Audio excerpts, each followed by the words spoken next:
Hello दोस्तों, good morning. कैसे हैं आप लोग? आशा करती हूँ आप लोग ठीक होंगे। तो सभी बड़ों को मेरा प्रणाम और छोटों को ढेर सारा प्यार। तो आज कर रही हूँ नए ब्लॉग की स्टार्टिंग। नए ब्लॉग की स्टार्टिंग हो रही है सुबह के 10 बजे से। अभी अच्छी सी धूप खिली है और मैंने धोए हैं कपड़े। और कपड़े धोने के बाद गोलू ना आज थोड़ा लेट उठा है, तो अभी उठ के मेरी गोदी में आया है और ना मुझे परेशान कर रहा था बहुत ज़्यादा, क्योंकि ना उठने के बाद बच्चों को मम्मी की या पापा की गोदी ही चाहिए होती है। तो और मैंने फिर पीछे डाला था अचार गाजर और गोभी का, धूप में रखा था क्योंकि आजकल ना धूप बहुत कम आ रही है कोहरे में। फिर यहाँ से मेरी मम्मी आई हुई थी, तो मेरी मम्मी ना बैग खोली थी। मेरे हस्बैंड की दीदी ना सामान लेके आई थी गांव से। मेरी हस्बैंड की दीदी आई हुई थी, तो वो कहीं गए हुए थे, तो सामान बैग रख के थे हमारे लिए कि तुम्हारे लिए सब्ज़ी लाई हूँ। तो मेरी मम्मी ना चेक कर रही थी कि क्या क्या है। तो मम्मी निकाल ली है सब्ज़ी। थोड़े अदरक हैं, थोड़ी माल्टा हैं, नींबू हैं। तो मम्मी ने बोला ना कि चल मैं देखती हूँ आज तेरी ननद क्या क्या लाई है। तो मेरी मम्मी ने खोली सब्ज़ी। थोड़ी अरबी हैं। और मम्मी बोल रही थी मुझसे, अच्छा तू वीडियो बना रही है, मेरी वीडियो मत बना। फिर मम्मी ने ना पूरा कट्टा यहाँ पर कर दिया खाली। इसमें थी मूली। तो मेरी जो हस्बैंड पति देव की दीदी हैं बड़ी वाली, वो लाई थी इतनी सारी सब्ज़ी मेरे लिए। इसमें ना मडवे का आटा भी था, पर वो ना दीदी ने मुझे दूसरे दिन दिया, जिस दिन दीदी हमारे वहाँ आई थी। उस दिन दीदी ना अपने बहू और बेटे के पास चली गई थी हमको सब्ज़ी देते हुए। और दीदी लाई थी अरबी, अदरक, मूली, माल्टा, नींबू। इतनी सारी सब्ज़ी लाई थी दीदी मेरे लिए। तो अंदर गई, मैं अंदर आई थी। छोटी दीदी ने भी उस दिन हमारे लिए सब्ज़ी भेजी थी, मेरे पति देव की ही दीदी ने। तो उन्हें मेरे लिए भेजी थी लाई, हरी हरी। वाह कितनी टेस्टी ना, गाँव की सब्ज़ी कहाँ मिलती है। और हरी हरी सब्ज़ी के साथ 2-3 बॉल मिले गोभी के भेजे थे। और इसमें दीदी ने भेजा था हरा धनिया और पुदीना। मेरे लिए चटनी बनाई, दीदी को पता है कि ये चटनी बनाती है। और यहाँ पर मैंने बना दिया था खाना, राजमा, आप पतिदेव की और गुन्नू की पसंद का चावल। और इसमें बन रही थी चाय। पतिदेव ने बोला कि नहीं मेरे लिए चाय बना दो, अभी थोड़ी देर में खाना खाएंगे। मैंने बोला ठीक है। तो फिर मैं अपने को दिखा रही थी कि हाँ ये मैं हूँ, कहीं आप लोग मुझे भूल ना जाए, इसलिए मुझे अपने को दिखाना पड़ता है कि हाँ ये मैं हूँ। तो इसी तब इसके बाद मैंने दीदी लोग की लाई हुई सब्ज़ी को मैंने अभी सेट भी नहीं किया था, क्योंकि टाइम ही नहीं मिल रहा था सेट करने का। और फिर आप सोचोगे कि ये कहाँ चल दी, तो मैं चल रही हूँ मार्केट, क्योंकि ना थोड़ा बहुत सामान लाना था। आज मेरे भांजे का फ़ोन आया हुआ था कि मामी मेरे लिए गाजर का हलवा लाना। तो मैंने बोला चलो ठीक है, गाजर का हलवा बनाऊंगे शाम को। तो मैंने बोला कि इसके लिए तो सामान चाहिए, तो हम चले गए पतिदेव और मैं मॉल। हमने मॉल से ख़रीदा बहुत कुछ सामान। यहाँ पर हमने स्मार्ट बाज़ार हल्द्वानी दुर्गा सिटी सेंटर से हमने की शॉपिंग बहुत सारी। फिर पतिदेव निकाले थे गाड़ी और मैं पहुंच गई थी अपने घर। घर पहुंची तो बहुत थक गई थी। उसके यहाँ पे पतिदेव ने बनाई चाय। फिर मैंने और पतिदेव ने यहाँ पर मिलकर जलाई आग। हमने बोला कि चलो यार आग जलाते हैं, बहुत ठंड हो रही थी। शाम के बजे थे 5:30, लेकिन ऐसा लगा था कि कितना अंधेरा हो गया होगा। फिर मेरे को दिमाग लगाया कि मैंने कहा यार गाजर का हलवा बनाना, तो क्यों ना आग में बनाया जाए। फिर मैंने आग में ही गाजर का हलवा बनाने की तैयारी करी। और मैंने आग तो हस्बैंड ने लाई थी, मैंने यहाँ पर गाजर कस के मैं लेके आई थी अंदर से ही। और मैंने बाहर से आग जला घी रखी थी और कढ़ाई में डाला मैंने बहुत सारा घी। आपको दिख नहीं रहा होगा क्योंकि ना लाइट कम थी। और मैंने फटाफट से गाजर को तलना शुरू कर दिया। आप लोग पता नहीं कैसे बनाते हैं, लेकिन मैं तो ऐसे ही बनाती हूँ। इसको घी में पकाने के बाद इसमें खूब सारा मावा डाल देती हूँ और थोड़ा दूध डालती हूँ। तो यहाँ फिर उसके बाद ना मैं अंदर आ गई, क्योंकि ना आग में मुझे बहुत धुआं लग रहा था और उसमें ना कढ़ाई बहुत छोटी हो गई थी। तो फिर मैंने बोला कि अंदर जाती हूँ, पतीले में बनाऊँगी। और पतीले में बाहर बनाती तो पतीला ना काला हो जाता। तो फिर मैं अंदर आई, मैंने हलवा बनाया और मेरा हलवा ना बन के रेडी भी हो गया है। मैंने इसमें मावे और सारे ड्राई फ्रूट डाल दिए थे और हलवा बिल्कुल रेडी था। बस थोड़ा सा और सुखाना था, क्योंकि ना मैंने इसमें दूध डाल दिया था 1-2 लीटर। और ना उससे हल्का सा गीला सा हो गया था, तो मैंने बोला चलो चलो उसको जल्दी से सुखा देते हैं और अच्छा सा हलवा बनाएंगे। फिर मैंने सुखाया, फिर मेरा हलवा बन के हो गया था रेडी। मैंने ऊपर से भी ड्राई फ्रूट से इसको पूरा सजा दिया था खाने के लिए। और मैंने मतलब सबको चखाया तो बहुत टेस्टी हो रहा था। मतलब शायद मैं एक कभी कभी ऐसा हलवा बना पाती हूँ, लेकिन मुझसे बनता नहीं, लेकिन उस दिन बहुत टेस्टी हो रहा था रियली में। तो फिर मेरे हस्बैंड बोलते हैं अब ऐसे क्या कर दिया, फटाफट सबको खिला दे। फिर मैंने बोला कि नहीं नहीं, तुम्हारे लिए नहीं है, ये है मेरे भांजे के लिए, उनकी फरमाइश पे बनाया। तो इन्हें बोला, वो बोलने लगे कि इतना सारा तो हमको भी तो चखाएगी। तो फिर मैंने बोला क्यों नहीं चखाऊंगी। फिर मैंने सबको थोड़ा थोड़ा चखाया, मम्मी को, पतिदेव को, गुनू ने नहीं खाया। मैंने फिर हम सुबह सुबह निकल पड़े रुद्रपुर की तरफ को, क्योंकि आज भांजे की थी कसम प्रेट, उनका पासिंग आउट था रुद्रपुर से। तो उनने बोला था कि मामी ज़रूर आना, तो हम निकल गए थे वहाँ के लिए।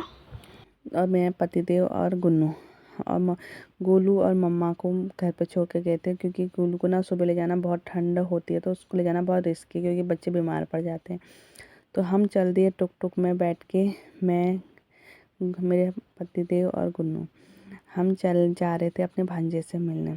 आज भांजे की थी कसम परेड रुद्रपुर में। तो मेरे भांजे, हमने बोला था मामी जल्दी ही आना, तो हम निकल गए थे रुद्रपुर के लिए। और यहाँ पे हमको मिल गया था मैजिक, तो हम बैठ गए थे मैजिक में। अब मैं देखती कि मेरे बाल सही हो रहे हैं कि नहीं हो रहे कहीं भांजे ऐसा नहीं कि मामी आप क्या कार्टून बन के आए हो। तो मैंने ना साड़ी वेयर करी थी वैसे। और हम रुद्रपुर पहुंच गए थे। रुद्रपुर पहुंचने के बाद इतना सारा कोहरा लगा था कि कुछ दिख ही नहीं रहा था। आगे से मेरे भांजे लोग वहाँ पे खड़े थे, लेकिन हमको ना दिख ही नहीं रहे थे, इतनी धुंध थी। सुबह के 10 बजे थे और कोहरा, और यहाँ पे ना एसएसपी साहब ब्यौरा करते हुए दिख रहे थे कि मतलब कैसा है, क्या है बच्चों को, मतलब कोई दिक्कत परेशानी, कोई उनको मतलब कैसा सिखाया है, क्या सिखाया है, इस तरह से ब्यौरा कर रहे थे। और काफ़ी अच्छे इन्होंने मतलब बच्चों के भविष्य के लिए वहाँ पर आके स्पीच भी दी, बहुत अच्छी। फिर इसी तरह कार्यक्रम चलता रहा, लेकिन धुंध के कारण ना कुछ भी नहीं दिख पाया, ना वीडियो बन पाई, ना कुछ दिख पाया। इन सबसे अभिव्यक्ति मिल रही है इस आत्मविश्वास से रेड मैदान में चलना मानो हमसे कह रहा हो। परिंदों को मिलेगी मंजिल एक दिन, ये फैले हुए उनके पंख बोलते हैं, वह लोग रहते हैं खामोश अक्सर जमाने में जिनके हुनर बोलते हैं। एक बार जोरदार तालियों से इसका उत्साहवर्धन करें। तीनों टीमें डांस करते हुए एक आगे बढ़ते हुए एक रफ्तार से एक आवाज पर अपनी स्वर ध्वनि से घोषित कर रहे हैं कि कर्तव्य के प्रत्येक क्षेत्र में, चाहे वो अनुशासन का हो या खेल का मैदान हो, हम अपना सर्वश्रेष्ठ प्रदर्शन प्रदर्शित करने के लिए अपने दिल की व अपने मन की प्रत्येक अंश के साथ प्रतिबद्ध है। ये विस्तृत आरक्षी जैसे कह रहे हैं, क्यों डरे जिंदगी में क्या होगा, क्यों डरे। आज का यह दूसरा प्लाटून मंच से गुजरता हुआ जिसका नेतृत्व कर रहे हैं रिक्रूट आरक्षी सुरेंद्र सिंह। मंच से गुजरता हुआ आज का तीसरा प्लाटून जिसका नेतृत्व कर रहे हैं रिक्रूट आरक्षी अंकित सिंह। और महोदय उनके पीछे आज का यह चौथा और अंतिम प्लाटून गर्व से उठाए उनके मस्तक। इस चौथे प्लाटून का नेतृत्व कर रहे हैं रिक्रूट आरक्षी आकाश गोराला। देवी और सचिनों प्रशांत प्रेम का ये ऐतिहासिक दिन जोरदार तालियों से इन रिक्रूट आरक्षियों का उत्साहवर्धन करें। धन्य है वो माँ, वो पिता, वो गुरु, वो विद्यालय ब्राह्मण जिसने ऐसे सपूत राष्ट्र की सेवा में अर्पित किया, जिनके तन मन धन से मातृभूमि को अपनी सेवा प्रदान करने का संकल्प लिया। शपथ ग्रहण का ये पावन दिन रिक्रूट आरक्षियों के जीवन में मील का पत्थर है। ये एक सेनापथ है, एक अविरल पायदान है उत्तराखंड पुलिस में पड़ने वाले नए कदम, नए विहान की झांकी, एक नई जिम्मेदारी। कुछ पंक्तियां याद आ रही है। मुझे अभिमान है इसका कि मैं अंग बना इस धरती का, मुझे अभिमान है इसका कि मैं अंग बना इस धरती का। बड़ी किस्मत से मिली है मुझे ये खाकी रंग वर्दी का, ये खाकी रंग वर्दी का। मैं मेरे दिखाऊंगी। तिरंगे के परिवारों से सुसज्जित आज के विश्राम परेड व सत्यनिष्ठा से प्रतिज्ञा करता हूँ कि मैं भारत और भारत के विधि द्वारा स्थापित संविधान के प्रति श्रद्धा और सच्ची निष्ठा रखूंगा तथा अपने पद के कर्तव्यों का राजभक्ति, ईमानदारी और निष्पक्षता से पालन करूंगा। इसमें ईश्वर मेरी सहायता करें। धन्यवाद महोदय।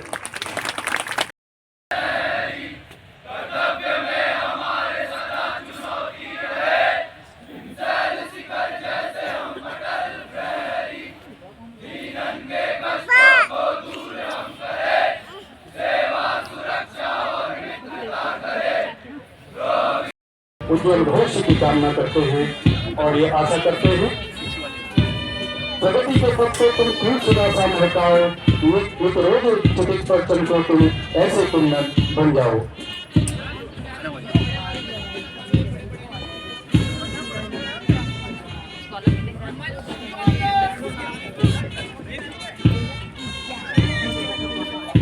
लोहा जितना तपता है उतना ही ताकत भरता है, सोने पर जितनी आग लगे वो उतना प्रखर निखरता है, हीरे पर जितनी ढाल लगे वो उतना खूब चमकता है, मिट्टी का बर्तन फटता है तब दिल पर खूब चमकता है।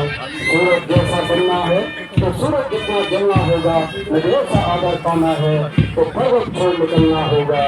और हम भगवान के बेटे हैं तो सोचे राह सरल होगा, कुछ ज्यादा वक्त लगेगा पर संघर्ष जरूर सफल होगा।